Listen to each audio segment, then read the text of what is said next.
So in this video, we're going to be talking about the seventh house ruler and what it indicates about your relationships, depending on which sign and which house that is placed in.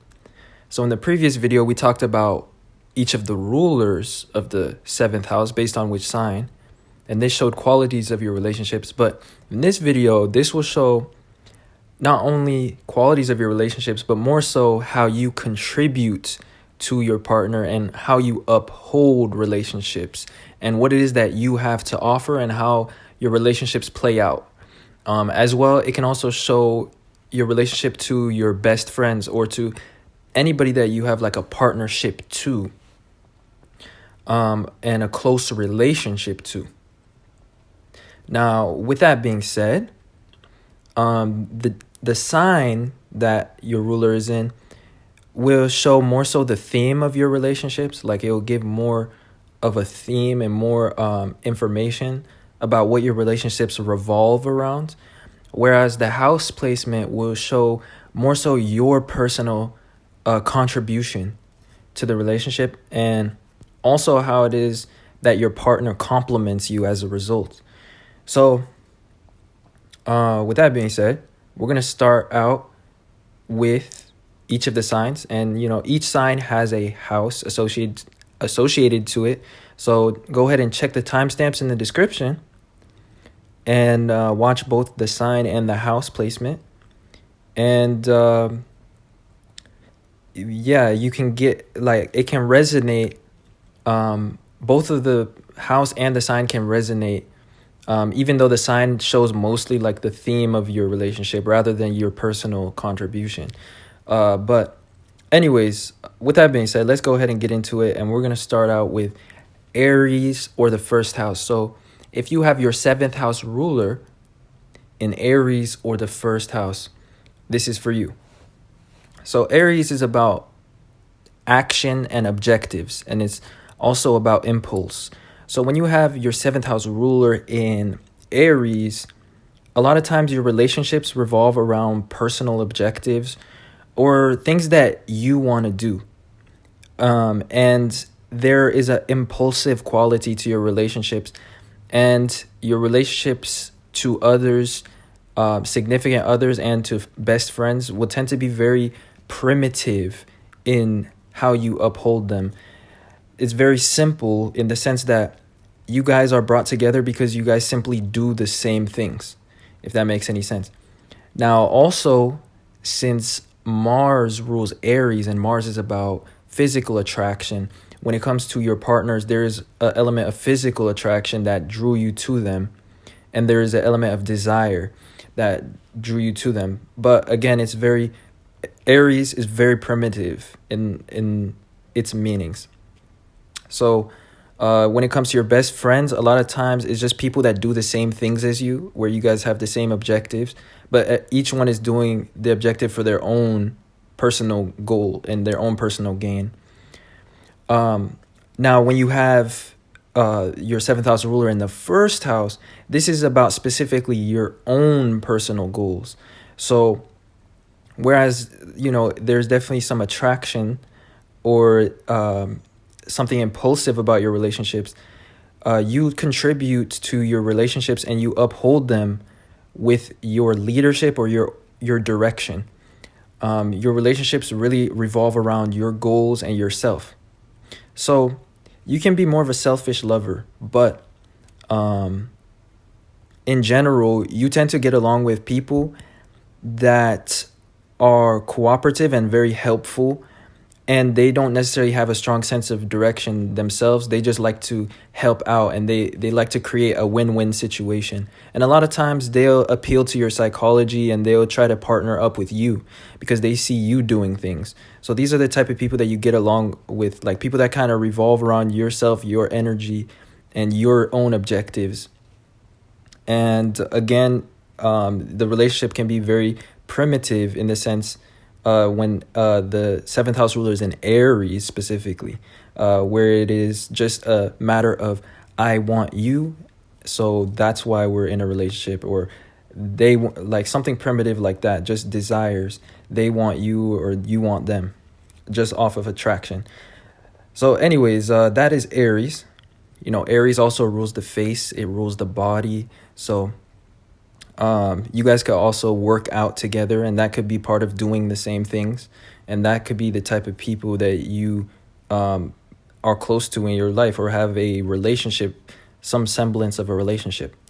So anyways, the next sign and house is the second house and the sign of Taurus. So when you have your seventh house ruler in Taurus, your relationships tend to revolve around finances, goals, and stability. And when it comes to your relationships, you uphold them by contributing financially, especially if you have the seventh house ruler in the second house, or Taurus, to be honest. But you like to contribute financially and with your worth. So this could be your talents, your skills, or it could just be your physical beauty or attraction.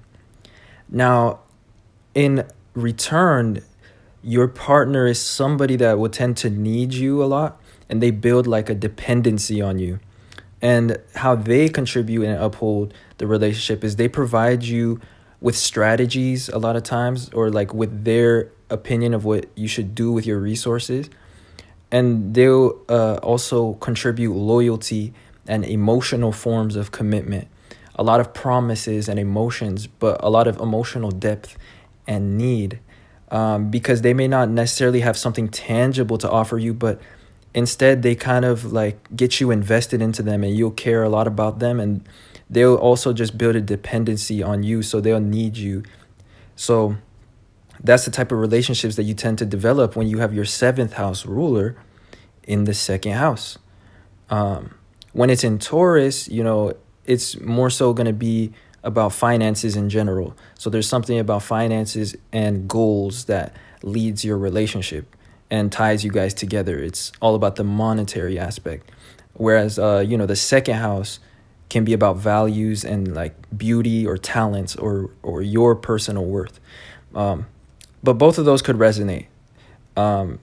Anyways, that was Taurus, or the second house. And when you have the seventh house ruler in the second house. Now, next up, we have Gemini and the third house.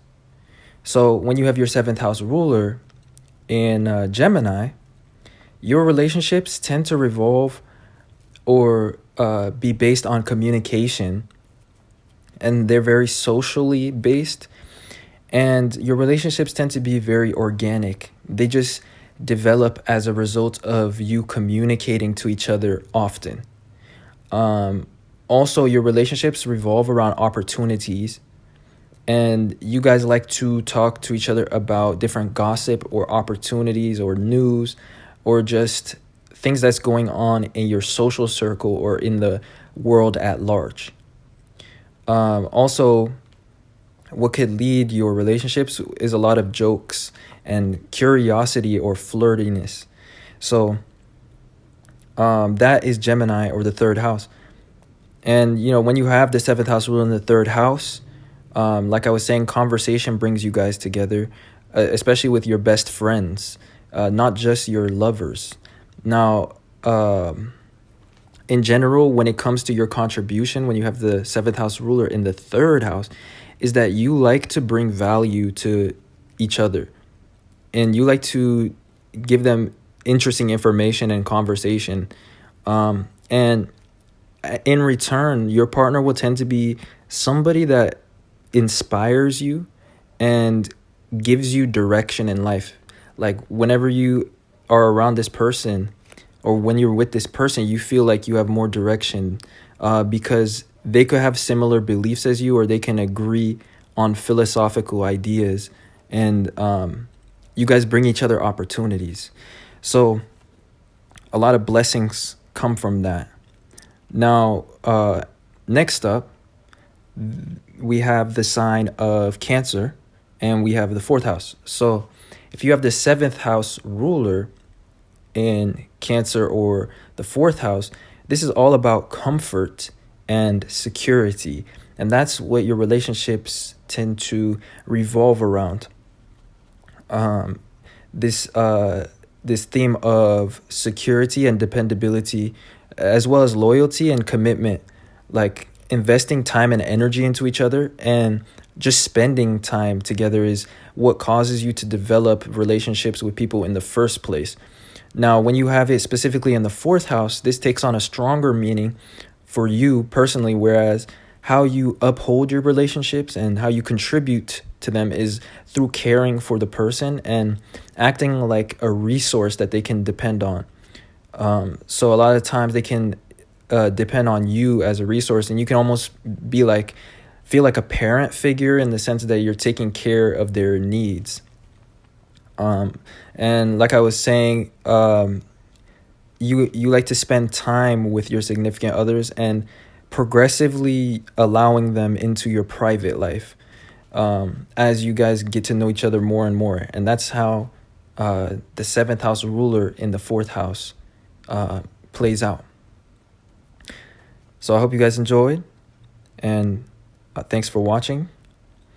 Next, we have Leo and the fifth house. So if you have the seventh house ruler in Leo or the fifth house, then this is the right section for you. And Leo is all about fun and pleasure and value. So what your relationships revolve around is entertainment and pleasure, and bringing value to each other's lives, especially with your energy. Now also, Leo is about ego, so there can be a lot of pride or ego sometimes when it comes to your relationships. Like you guys try to impress each other, or you guys kind of like treat it like dating, like all the time. Like you guys always try to be the most valuable or entertaining version of yourselves. Now, when you have the seventh house ruler in the fifth house, as well as possibly in Leo, but more specifically, more strongly in the fifth house, you would tend to uphold your relationships or try to uphold them by using your energy, your charisma, or your sense of value to others. Also, you would tend to be very passionate about your relationship or the person that you are in a relationship to. And you guys may be held together by a sense of pride as well, because like I was saying, Leo is about ego.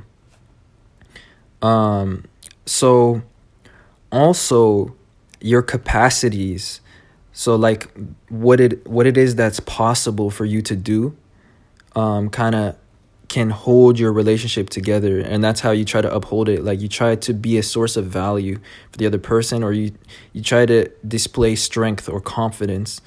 And generally speaking, your partner tends to be different than you, and they complement you in the sense that they're usually somebody that is constantly supportive of you and participates in your life, in your higher goals, and in your personal interest. A lot of times they'll believe in you, or they'll almost be like a fan or like a friend to you. And they believe in your capacities. So like they believe in what it is that's possible for you to do. Especially you could be more of a show off in love. So you could show off financially or otherwise. Like you can try to be a source of strength. But you generally want to be somebody that brings value to the other person. That's what the seventh house ruler means in the fifth house. So I hope you guys enjoyed. And that leads us to the next sign in the next house, which is Virgo and the sixth house. So when you have the seventh house ruler of your chart, from your chart, I should say, in Virgo, this is all about work, routine, service, or practicality and mundane life, realism, being realistic, or it can be about health. So generally speaking, you tend to have relationships with people where you guys participate in the same routine. And maybe that's what brought you guys together. Like maybe you guys both work out and have the same health habits, or maybe you guys do the same type of diet. And like this is what brought you together with your best friends a lot of times throughout your life. And also with your partner, like you guys just have a similar sense of practicality. Now, when you have it specifically in the sixth house, when you have the seventh house ruler in the sixth house, this means that you typically uphold your relationships in practical ways or through work and service. So also you will tend to believe in your partner's dreams. And so that's why you like to help them. And they can, on the other hand, they can help you creatively because they're a little bit different than you and they complement you. But they'll tend to help you with their sense of optimism that they have. And in general, like when you're with them, it feels like more things seem possible.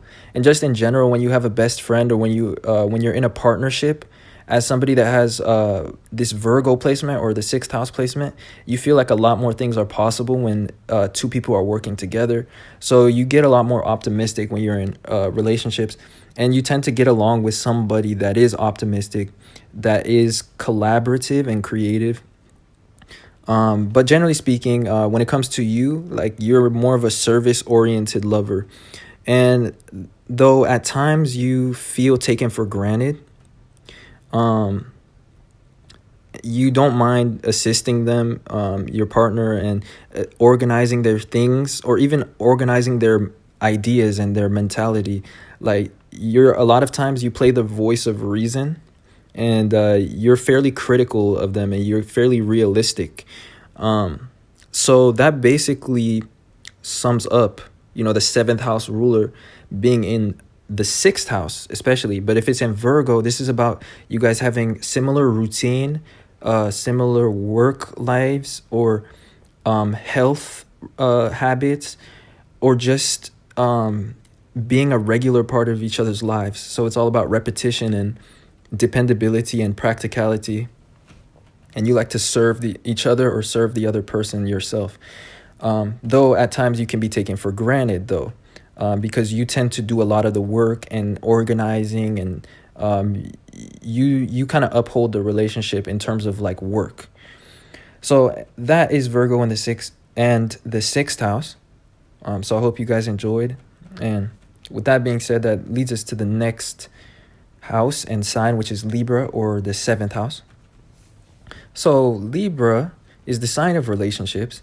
It's the sign of agreements, shared objectives, and a need to agree or to compromise in order to get along with somebody else. So when you have your seventh house ruler in the seventh house, this is a favorable placement in the sense that you're somebody that really understands relationships, and you're very easy to get along with, and you know how to create win-win situations.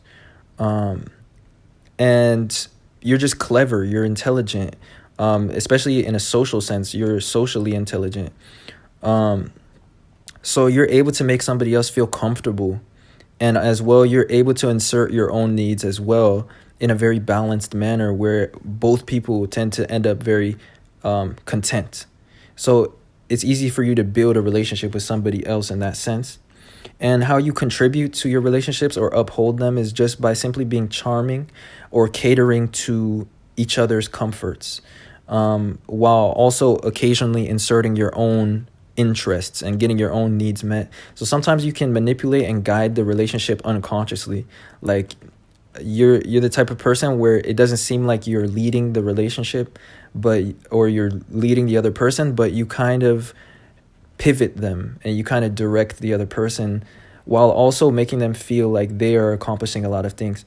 But generally speaking, you like to be a helper when you have the seventh house ruler in the seventh house.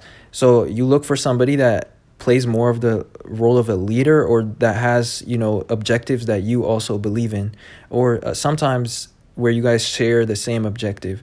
But a lot of times you can be really focused on making the relationship work itself and not necessarily have your own sense of direction. That's the only downside with this placement. But that's why also you get along with somebody that does have a direction or does have a goal or has desires that they want out of this relationship.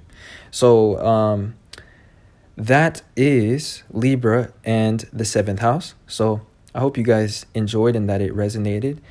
And with that being said, if it did, then don't forget to leave a like. But this leads us to Scorpio and the 8th house. So if you have the 7th house ruler in Scorpio, which is the sign of shared resources, it's also about survival. It's about needs and power dynamics. It can also be about secrets or like codependency. And Scorpio is ruled by Mars, so another meaning or another theme of the relationships could be attraction, desires, or obsession. So, Scorpio is a very deep sign. So when it comes to your relationships, they would tend to carry a lot of emotional depth. You guys would tend to depend on each other for survival, in whatever form that means. Sometimes survival doesn't have to be financial. Sometimes it could be emotional survival. So sometimes you guys build these emotional bonds with somebody, and they also become dependent on you for their own reasons.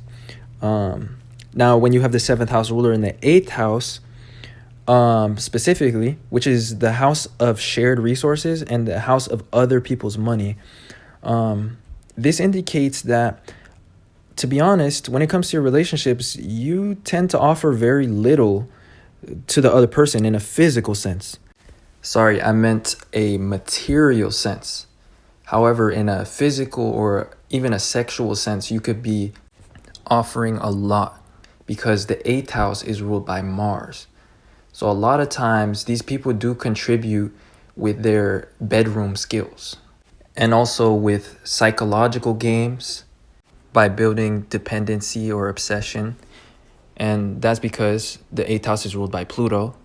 And why they contribute a lot of times with their sexual skills or with this sense of desire that you build or that they build is because the 8th house is ruled by Mars, which is all about physicality. But sometimes that can be the only thing that you're contributing or upholding your entire relationship with. But you make up for it with loyalty and care.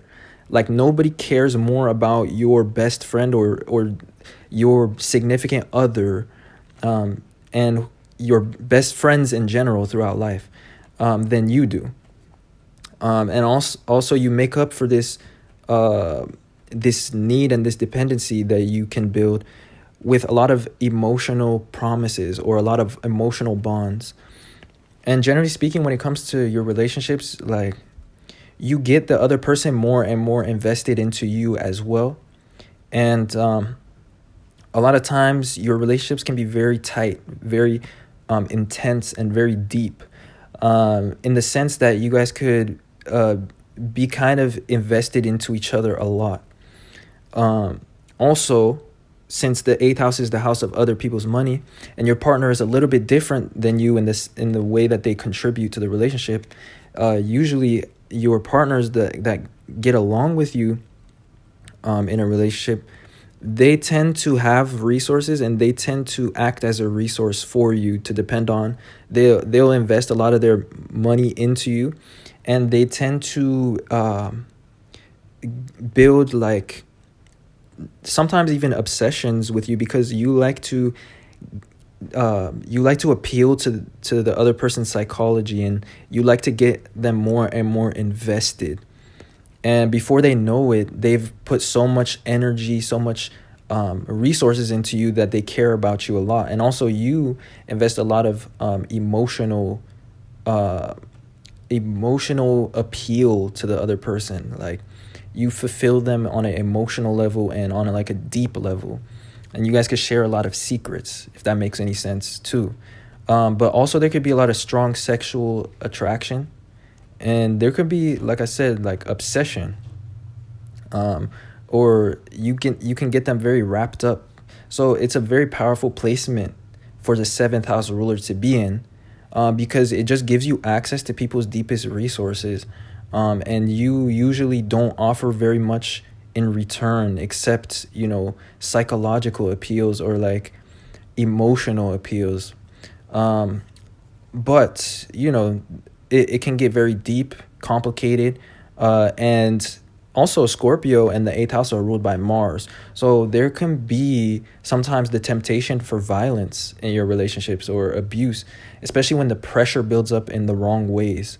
Like, there's a lot of care in your relationships, and care can, when it builds up too high, it can be expressed through Mars, which is through impulse and competition, even, or like jealousy. So that basically sums up Scorpio and the eighth house for your seventh house ruler. There's a lot of depth to it and to your relationships. So I hope you guys enjoyed. And if you did, don't forget to leave a like and subscribe to this channel for more content. And with that being said, that leads us to the next sign in the next house, which is Sagittarius and the ninth house. Sagittarius is all about experiences. So when you have your seventh house ruler in the sign of Sagittarius, experiences, adventure, and shared curiosity brings you and the other people together, and brings you and your best friends together as well, because the seventh house can show our qualities as a best friend, and the qualities of our relationships in a general sense with people that are close to us. Generally speaking, your relationships are very inspired, and they happen organically through having, shared curiosity or shared sense of adventure, or just having a lot of experiences with the other person. Also, you guys can share beliefs or philosophy about life, and can have the same desire to expand philosophically, or to learn, or to discover the truth about something. And this can lead you guys to experience a lot of adventures together, or to just be partners in adventure, partners in crime, partners in just experiences. So that's seventh house ruler in Sagittarius, and also the ninth house. But when you have it specifically in your ninth house, this indicates that you contribute to your relationships, or you uphold your best friends and your relationships to significant others by being a source of inspiration, guidance, or excitement to them. Also, you could be a source of wisdom or culture. So you're very cultured, and they kind of look up to you. They have this idea that you probably know more about a lot of things than them, or you just give off this illusion or this aura. You also may appear like a risk taker to them, or you're somebody that brings excitement and a lot of stories to people's lives. And in return, you tend to attract partners that give you a lot of intellectual stimulation. And they also give you a lot of interesting opportunities, news, or conversations. They kind of stimulate your own mind. And that's the type of people that you look for in a relationship as well. And like I said, your relationships are very organic, and it can be very based around conversations and philosophy and beliefs. And those are all themes of Sagittarius. But when it's in your ninth house, you tend to inspire others with your knowledge and your wisdom, or your guidance. So that is what it means when you have the seventh house ruler in Sagittarius, or the ninth house. So I hope you guys enjoyed and that it resonated. And if so, then don't forget to leave a like and subscribe to this channel. With that being said, that leads us to the next sign, which is Capricorn, and the 10th house. So if you have the 7th house ruler in Capricorn, this is the sign of work, responsibilities, and ambitions. It's also about public life and our relationship to the public, because that's what career is. Capricorn is about career, and it's about success. So when it comes to your relationships, they tend to revolve around shared ambitions, or they tend to revolve around your work life or your careers or your public image. Generally speaking, when you're in a relationship, it would tend to be about those things. But specifically, when you have the 7th house ruler in your 10th house, which is about your career, your responsibilities, your relationships would tend to become a part of your public image or your ambitions or of your status. So sometimes this individual could have shared ambitions with you. You guys could be like a power couple of some sort, or like your relationship can become almost like a responsibility or a duty or an ambition of yours. Like you kind of see it as part of your successes in life. And generally you will have a successful partner, if that makes any sense. And you guys kind of have a lot of pressure to be an example to others or to kind of maintain this social image that you guys have. Now, when it comes to your personal contributions and how you uphold a relationship when you have the 7th house ruler in the 10th house, and maybe also in Capricorn, because if you think about it, Capricorn, that planet that's in Capricorn is a part of your chart. So this may resonate as well for those that have Capricorn, not just the 10th house. But you guys will tend to uphold your relationships by acting as a provider or like somebody who is dependable. And like I was saying, your relationship can become like another responsibility or a duty for you. And like generally speaking, you may not necessarily want to focus on it because you're more focused on your ambitions. And your partner, on the other hand, who is a complement to you, they will tend to contribute to the relationship by becoming dependent on you and providing emotional forms of commitment and emotional care. But they also like to uphold your personal life. They like to uphold your investments, and they act as a resource for you to depend on. That way you can focus on your ambitions. And a lot of times they will contribute to your success or to your ambitions, either by participating or by upholding your personal life and your home life. Now, the final thing about your particular partner is that they will be very comforting, because the opposite of Capricorn is Cancer. So Cancer, which is about the partner to Capricorn, is all about care and comfort and security. So generally speaking, the ideal partner for you, or the people that you tend to get into relationships to, they are extremely comforting, or they are just extremely comfortable for you to be around. You just tend to gravitate towards the people that you're most comfortable to when it comes to long-lasting relationships, rather than, maybe the most exciting people for your ego, or like the most adventurous people, or the most talkative people, or just any of those other signs. For you just get in best friend situations and relationships with people that are just comfortable for you to be around. And this is because Capricorn is the sign of discomfort.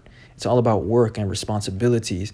And if you think about it, imagine spending your day at work and then coming back home just to continue being uncomfortable. You see how that doesn't sound balanced, right?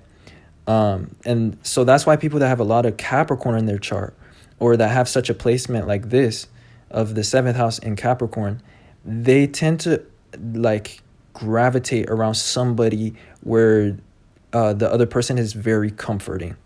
So if you think about your best friends throughout life, when you have this placement, a lot of times they can either be workplace collaborators, or they could be people that they will sacrifice their own comfort in order to take care of your needs. Also, your significant others will care about you a lot, and you tend to gravitate with the 7th house ruler in Capricorn towards people that are dependable and that you can ask for things, and that they support you. So maybe you don't know this too much about your significant others, but they tend to actually care about you a lot, because the complement to Capricorn is Cancer, which is the sign of emotions and caring for the needs of somebody else. Meanwhile, you may be more of a provider on a material sense or on a status sense. So maybe your partner looks up to your ambition, or they admire that in you. So anyways, that is Capricorn and the 10th house. So I hope that was insightful and that resonated and that you guys enjoyed. With that being said, that leads us to the next sign, which is Aquarius and the 11th house. So if you have the 7th house ruler in Aquarius, which is the sign of friends and groups of people, and it's all about the collective and humanitarian goals, or it could also be about higher goals. It can be about progress and innovation. Generally speaking, your relationships will tend to revolve around the theme of friendship. Also, it could be revolve around non-convention. So there's something unconventional about your relationships or your partner or your best friends throughout life. And generally speaking, you guys tend to participate in the same humanitarian goals or the same personal interests, the same extracurricular activities, and stuff like that. Because Aquarius is all about participation. It could be about team sports as well, team situations, team games or interests, or like groups, online groups, things like that. So it's very important to you that your lover or your best friends are a friend to you before anything else, and that you guys participate in the same things and have similar objectives. When it comes to qualities of your relationships, you guys would tend to understand and appreciate each other's individuality. And a lot of times your relationship is based on some sort of higher goals, or like having a similar understanding or philosophy, and this desire to be progressive or to make change in the world or to achieve something. And so you tend to uphold your relationships by participating in the other person's life and being supportive, if that makes any sense, and being like a good friend or a good piece in their network, like somebody they can call on to participate in something that they need help with. Your relationships can be more detached, so there could not necessarily be so much emotional appeal or this emotional desire to fulfill within yourself. But you guys have like goals. Now, your partner who will be a little bit different, and your best friends who contribute in a different way, they would tend to contribute a lot of their energy and passion, and they try to bring value and entertainment to your life. Also, they will be proud of you and proud of your accomplishments where you are more humble. Those are the types of partners that you bring into your life. And that's because the opposite of Aquarius is Leo. And Leo is all about passion, excitement, and energy, and giving value. So your partners can have a bigger ego than you in the relationship, or they can develop an ego about being in a relationship with you. Or they can try to entertain you or be playful and bring fun to your life. And that's, the type of friends that you have. And that's, to you, what is a good partner. So hopefully that was insightful, and hopefully you guys enjoyed. And if you did, then don't forget to leave a like and subscribe for more content, if that interests you. And with that being said, that leads us to the 12th and final sign, which is Pisces. And Pisces is associated with the 12th house. So if you have your 7th house ruler in either of these, then you're in the right place. But specifically, Pisces is all about ideals. It's all about imagination and creativity and potential. It's very close to the sign of Aquarius, which is about innovation. And both of the signs, Aquarius and Pisces, are about the future. And Pisces rules our imagination. And it rules also spirituality. It rules compassion, ideals. And so generally speaking, when your seventh house ruler is in Pisces, a lot of times your relationships revolve around spirituality or harmony or similar ideals, or you guys can share the same perception, or like you attract partners that believe in your dreams. Now, also, Pisces is about compassion, vulnerability, and self-sacrifice. And so that could be a theme of your relationships, is being able to be vulnerable with the other person, or being able to act how you would alone around, the person. And kind of opening up to each other and being vulnerable leads to that. Also, when it comes to how you uphold your relationships or how you contribute to the other person's life, when you have the seventh house ruler in the 12th house, more specifically, and also it could be Pisces to a certain extent, but mostly you contribute your creativity, your vision, or your idealism. And sometimes your partners can idealize you, and like you just have a passion or a love for romance and idealism, so you can kind of give the person like a dream of you, or like they can fall in love with this ideal of you. So it's a powerful placement to have the seventh house ruler in Pisces or the 12th house, because Venus, which is the natural ruler of the seventh house, is exalted in Pisces. So you guys can have very passionate romances or relationships. And you guys always like to act agreeable or like appeal to the other person's ideals. Now, on another sense, how you contribute to the relationship is you help the other person out spiritually or creatively by seeing all the possibilities in their life. Like your relationships are built on possibilities and dreams when you have your seventh house ruler in Pisces. You tend to be very idealistic, and sometimes you can idealize your own partner in your own relationship.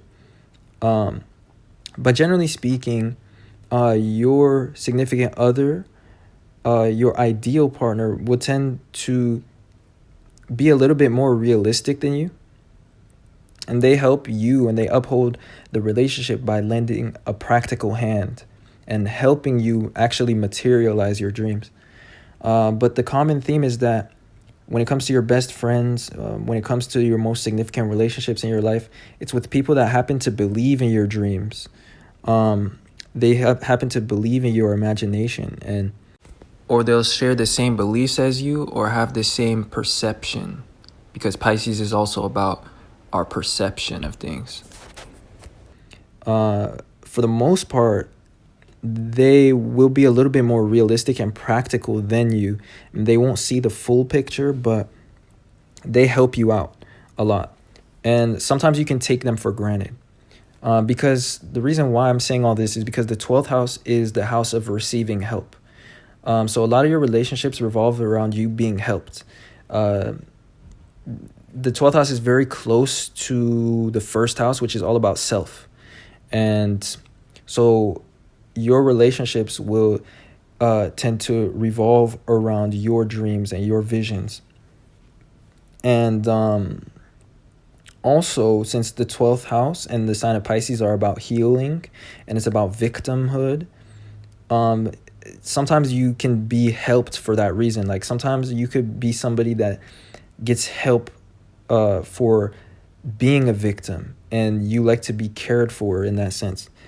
And on the other hand, though, sometimes you are too self-sacrificing, and you tend to see the best in your partner, or you tend to idealize them as well. and they can take advantage of that if it's a negative person. So when it comes to your partners and your best friends, you tend to see what's possible in them rather than what is the current reality. And as a result, though, like, you really open up their creativity and open up their reality. They feel very special around you. They can idealize you, and they contribute to your life by being more critical, more practical, and realistic about your dreams. And they can get things into motion. And just generally speaking, they'll try to serve you a lot or help you in practical ways. And you can take them for granted because, again, the 12th house is about receiving help. And it's also the house of our unconscious. So sometimes you could be unconscious of the needs of your relationships. That's the only negative side to this. And also unconscious of your partner's efforts and contributions. Finally, unconscious of their bad side or their negative traits. But it's a beautiful placement for the 7th house ruler to be in. So with that being said, I don't want to drag this on too long. So we're going to wrap it up here. I hope you guys enjoyed. And if you did, or it resonated, or you learned something new, then don't forget to leave a like. And if you'd like to see more content, then don't forget to subscribe. And also share this video with somebody you know that may appreciate it or that enjoys this type of content. Other than that, I appreciate you guys watching and supporting in any way that you do. And I'll see you guys sometime soon in another video. Peace.